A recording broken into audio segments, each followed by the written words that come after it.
Shalom, apa kabarnya saudaraku sekalian? Kiranya kasih Tuhan Yesus menyertai kita. Sebelum kita menyambut sapaan firman Tuhan, mari kita saat teduh sejenak.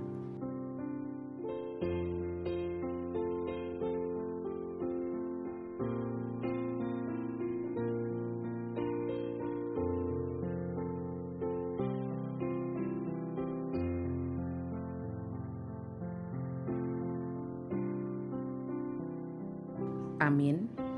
Sapaan firman Tuhan untuk kita hari ini tertulis dalam kitab Yehezkiel pasal 16 ayat 8. Demikian dikatakan.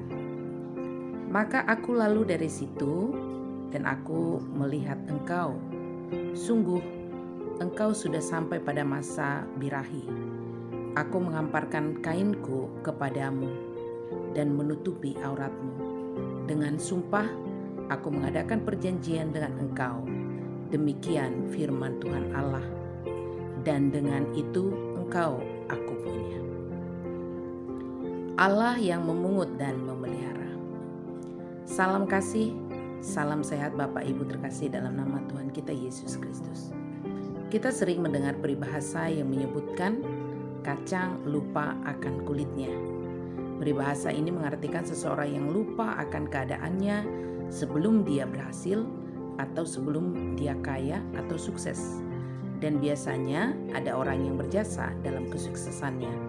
Tetapi ketika dia sudah berada di puncak kesuksesan atau kekayaan, dia menjadi sombong dan lupa kepada orang yang berjasa terhadapnya.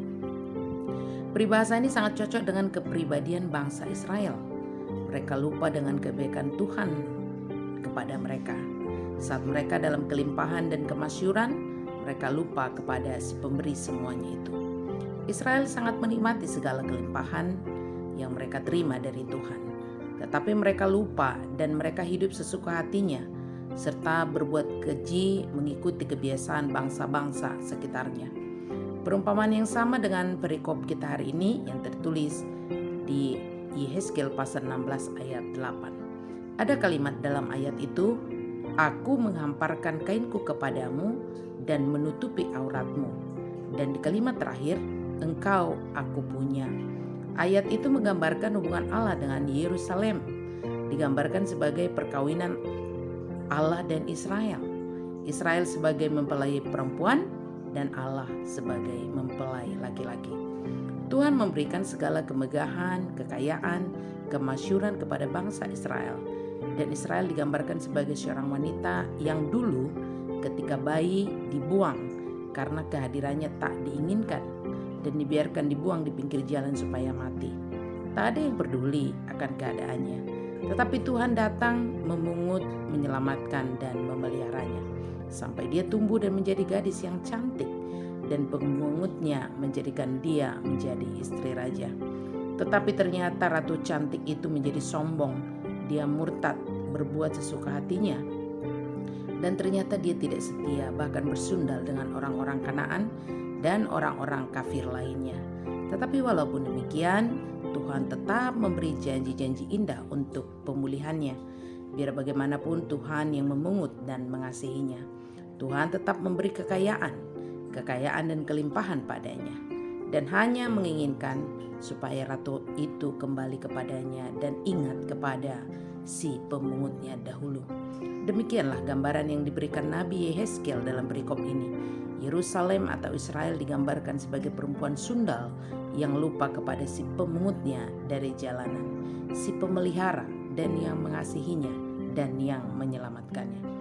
Tuhan mengingatkan mereka bahwa sebelumnya Israel bagaikan anak yang dibuang, tidak diinginkan kehadirannya, dibiarkan di jalanan supaya mati dan tidak disayangi siapapun.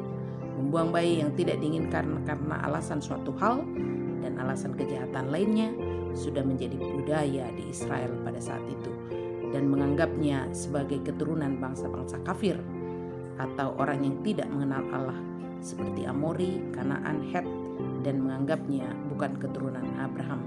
Dan yang memungut bayi yang dibuang itu dan memeliharanya adalah Allah sendiri, tanpa usaha dari Israel. Bahkan Tuhan memilih dan menjadikan umat Israel sebagai umat pilihan dan kesayangan di antara bangsa-bangsa di muka bumi. Ia mengikat perjanjian dengan mereka dan memberikan mereka segala kelimpahan. Tuhan memberikan kasih-Nya kepada umat bukan karena apa yang dimiliki umat. Tuhan hanya ingin umat mengingat masa lalunya yang pahit, suram, dan menjadi setia dan mematuhi ikatan perjanjian dengannya. Demikian juga dengan kita. Tuhan telah menyatakan kasih-Nya kepada kita dan menjadikan kita menjadi umat kesayangan-Nya. Jangan melupakan masa lalu kita yang buruk dan merasa tak layak di hadapan-Nya. Tuhan telah mengangkat kita dari lumpur dosa dan membuat kita mulia. Mari kita setia dan percaya pada janji-Nya. Kemuliaan hanya kepada-Nya. Amin.